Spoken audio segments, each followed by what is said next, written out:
was when I heard about your interview calling me Gago and Mangmang. Why would I even defend you if you're calling me Gago? As a commissioned officer of the Philippine Coast Guard, being a spokesperson, calling me Mangmang, not knowing what I'm saying? But actually, if you read that context, how would I even the defend act of you? doing it is the one that is gago. Di ba? Yung ganun, not necessarily the person eh. Eh sabi ko nga sa'yo, kung kinurek mo man lamang yun, because it continue to be there in the social media, Mr. Chair, yun ang nakakasama sapagkat people, no, hindi ko naman sinabi talaga yun. Mamamatay siya because it came from you.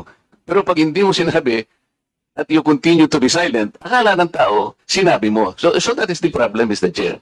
And I think we are hearing this in order to correct the misconception and misinformation because it continues to spread. If you get the point, Commodore, Mr. Chair. Mr. Chair, again sir, kung bakit ko po hindi binawi, ay dahil nalaman ko lamang po itong balita na ito na nag-spread siya nung nagpa-interview po kayo na ginagawa niyo po ako. As a human being, how would I defend somebody na ginagago po ako sa public interview? Mr. Chair, kung titingnan mo yung konteksto ng pagkakasalitaan, hindi ikaw ang ginagago. Ako ang ginagago. Ang sinasabi ko rito, let us defend our own nang hindi tayo nagiging gago o kaya nagiging emotional. It's actually, hindi sa tao eh, kung hindi yung act na, halimbawa wala tayong ginawa. O kaya sinabi natin, kasi nagmumula ako, Mr. Chair, sa pagkakasabi na hindi man lang tiningnang mabuti, saan ba nang galing itong narrative? Ngayon, i-explain ko nga sa'yo, Commodore, ito yung nangyari doon sa pinagsimulan na dapat nating i-educate ang ating mga kababayan. Yun ang pinagmulan nun. So it is not disservice. I do not deserve to be called a traitor just like that. Kasi ang gusto kong mangyari, lumitaw, ma-informahan natin ng tao na sa ngayon, hindi pa talaga naitatala officially yung West Philippine Sea para malaman ng tao. At yun ang kailangan natin gawin. Pagsikapan natin, pagsakitan natin, ipatala natin, Mr. Chair.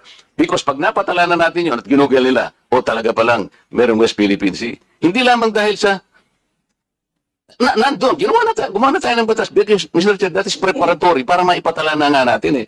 Kaya lang natatagalan talaga. Ganun siguro yung proseso. So yung pong mga ibang vloggers, Commodore, hindi nila ma-recognize.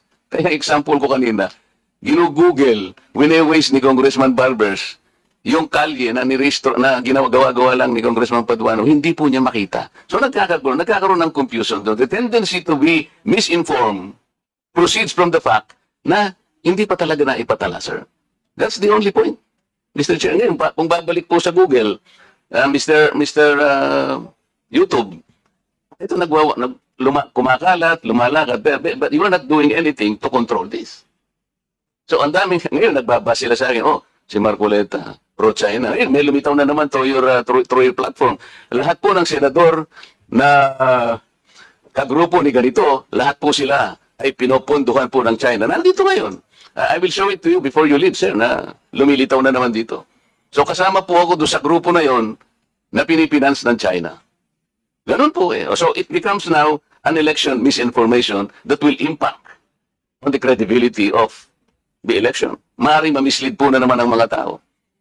Yun po yung ating gustong ayusin, yung misconception and misinformation. Lumitaw lamang po kasi sa kawalan ng information na hindi pa po natin naipatala, Commodore.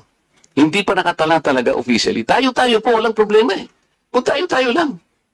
Sapagkat yung bahagi na yun ng ating karagatan, may pangalan man yan o wala. Sabi ko nga sa iyo kanina, tayong dalawa ilaban natin yun hanggang sa huling patak ng ating dugo. Atin yun at walang makakapagpabago doon. Ang problema, nagkakagulo tayo because of that misconception. Walang masamang tinapay doon, Mr. Chair. I want to explain that. Ngayon, ako nagpapasalamat ako sa iyo at sinabi mo ngayon, naliwanagan, na hindi mo pala sinabi yung I am a traitor. So salamat kahit nahuli. Sabi nga natin, Mr. Chair, huli man daw at magaling, nayahabol din. Kaya lang ang problema ko ngayon, Mr. Chair, yun pong kumakalat na akala nila sinabi mo.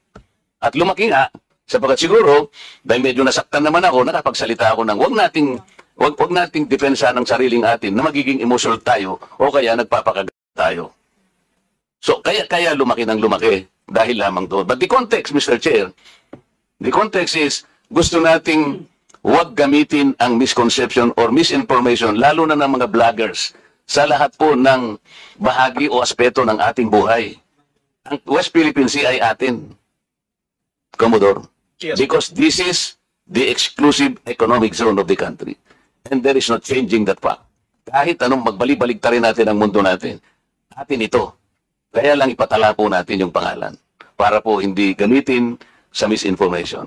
Mr. Chair, thank you very much. Well,